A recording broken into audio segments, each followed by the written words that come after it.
Hello friends, இன்றைக்கி நம்ம சேனலில் என்ன பார்க்க போகிறோன்னா ரொம்பவே முக்கியமான ஒரு ஜோதிட தாள்களை தான் இப்போ இந்த வீடியோவில் அதிரடியாக பார்க்க போகிறோம். ஜோதிட தாள்களை அதிரடியாக பார்க்குறதுக்கு முன்னாடி எதை பற்றிய ஜோதிட தாள்களை பார்க்க போகிறோங்கிறத இன்ட்ரோ மூலிமா ஷேர் பண்ணுறேன். எதை பற்றிய ஜோதிட தாள்களை பார்க்க போகிறோங்கிறத இன்ட்ரோ மூலிமா ஃபஸ்ட்டு தெரிஞ்சு பலன் பெறுங்க. தற்போது 2025 ஆண்டு நடந்துகிட்ருக்கு.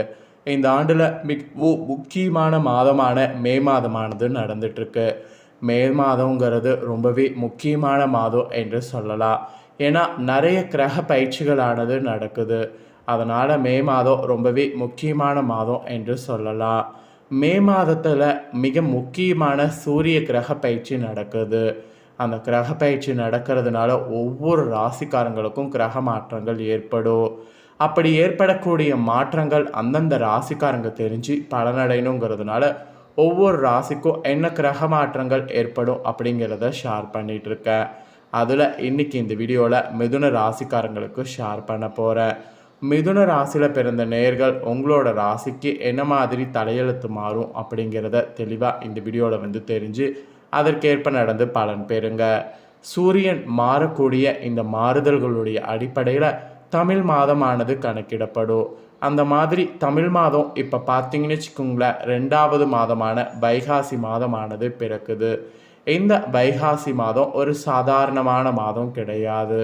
மிகவும் முக்கியமான எச்சரிக்கையான ஒரு மாதம் என்று சொல்லலாம். இந்த மாதத்தில் நடக்கக்கூடிய அந்த கிரக மாற்றங்களால் உங்களோட ராசிக்கு என்ன தலையெழுத்து மாறும் அப்படிங்கிறத தெளிவாக இந்த வீடியோவை பார்த்து தெரிஞ்சுக்குங்க.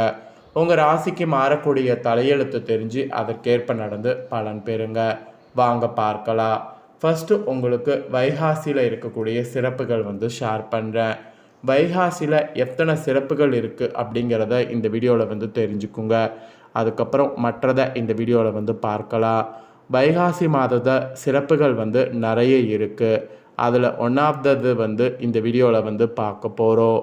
வளம் தரக்கூடிய வைகாசி மாதத்தை மாதவ மாதம் என்றும் வைகாசம் என்றும் போற்றுவாங்க.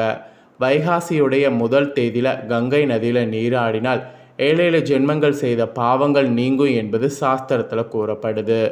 இம்மாதத்தில் புனித நதியில் நீராடி மகாவிஷ்ணுவை துளசி இலைகளால் பூஜை செய்பவர்களுக்கு நற்பெறுகள் பல பெறலாம் என்பது விஷ்ணு புராணங்களில் கூறப்படுது. அதே போல் சித்திரம் முடிந்ததும் வைகாசி மாதம் ஆரம்பிக்கும் பொழுது வணங்க வேண்டிய தெய்வமானது குலதெய்வமாக கருதப்படுது.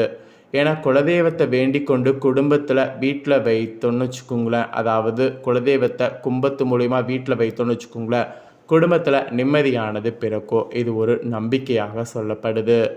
அதே போல் இந்த வைகாசி மாதத்தில் பல அவதாரங்கள் நிகழ்ந்ததாக புராணங்களில் கூறப்படுது. அதெல்லாம் என்னென்னங்கிறத இந்த வீடியோவில் ஷேர் பண்ணுறேன். அதெல்லாம் என்னென்னங்கிறத இந்த வீடியோவில் தெரிஞ்சுக்குங்க. வைகாசி பௌர்ணமி என்று சிவபெருமானுடைய நெற்றியிலிருந்து வெளிப்பட்ட தீப்பொறியானது 6 குழந்தைகளாக சரவண பொய்கையில் தோன்றியது. அதுக்கப்புறம் வைகாசியோட சுக்ல சதுர்த்தியில் தான் மகாவிஷ்ணு தன் பக்தன் பிரகலநாதனுக்கு ஒரு நொடி பொழுதில் நரசிம்ம அவதாரம் எடுத்தார். அப்புறம் கௌதம புத்தர் அவதரித்தது ஒரு வைகாசி பௌர்ணமி என்று வரலாறில் சொல்லப்படுது. அவர் கயாவில் போதி மரத்தடியில் ஞானம் பெற்றதும் வைகாசி பௌர்ணமி என்பது குறிப்பிடப்பட்டது. அப்புறம் வைகாசி மாத மூல நட்சத்திர நாளில் திருஞான சம்பந்தருடைய திருநட்சத்திர தினம் அன்று அச்சால்புரத்தில் திருஞான சம்பந்தர் விழா சிறப்பாக கொண்டாடப்பட்டது.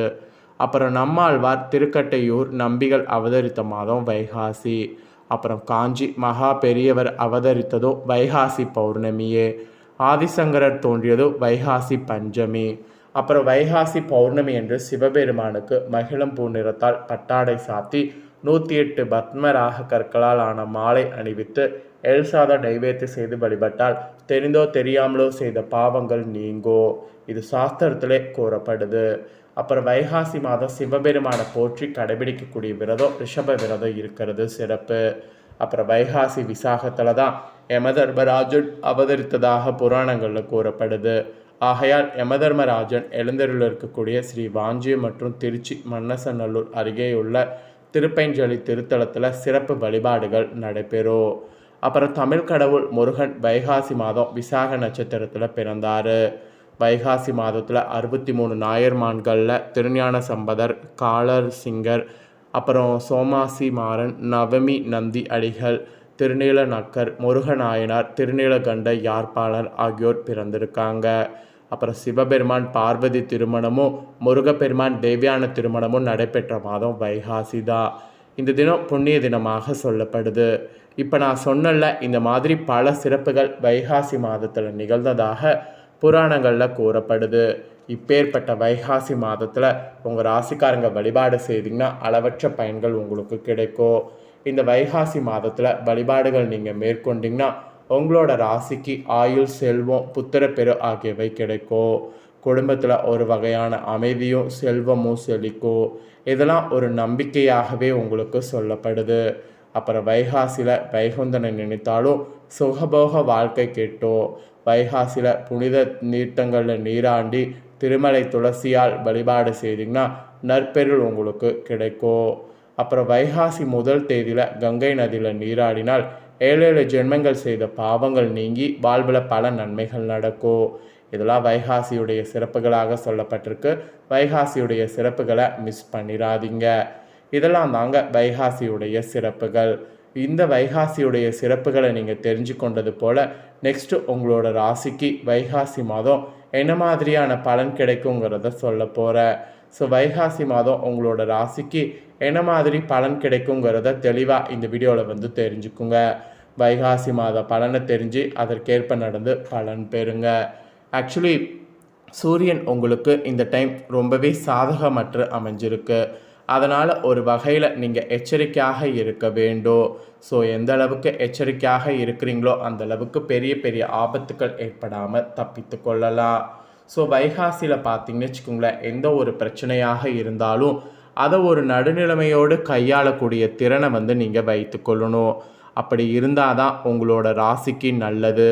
நீங்கள் தீர்க்கமான எண்ணமுடையவர்களாக இருந்து இந்த டைம் செயல்படணும். அப்படி இந்த மாதம் செயல்பட்டிங்கன்னா பணவரவு உங்களுக்கு திருப்தி தரும். ஆனால் வீண் செலவுகளை தவிர்க்கிறது நன்மை தரும். எந்த ஒரு வேலையும் செய்யறதுக்கு முன்னாடி அதில் இருக்கக்கூடிய நல்லது கெட்டதெல்லாம் ஆராய்ந்து செய்யணும். அப்போ தான் உங்களுக்கு நல்லது நடக்கும். பயன் தராத முயற்சிகள்லாம் தவிர்க்கணும். அப்படி நீங்கள் தவிர்க்கலாம் அதில் உங்களுக்கு நன்மையானது ஏற்படாது. ஸோ பயன் தராத முயற்சிகளை தவிர்ப்பது நன்மை தரும். ஸோ அதனால் பயன் தராத முயற்சிகளை தவிர்த்துக்குங்க. அதுக்கப்புறம் நீங்கள் தொழில் வியாபாரம் செய்பவர்களாக இருந்தீங்கன்னா தொழில் வியாபாரத்தில் ஈடுபட்டு இருக்கிறவங்க மிகவும் சாமர்த்தியமாக செயல்படுவது நன்மை தரும். தொழிலில் போட்டிகள்லாம் உண்டாகலாம். எல்லாத்தையும் அனுசரித்து செல்வது இந்த மாதத்துக்கு முன்னேற்றத்துக்கு வழிவகுக்கும். அதனால் முன்னேற்றத்துக்காக அந்த மாதிரி நீங்கள் செல்லணும். அப்புறம் உத்தியோகத்தில் இருப்பவங்க குறிக்கோளற்ற வீண் அலைச்சலை சந்திக்க வேண்டியது இருக்குது.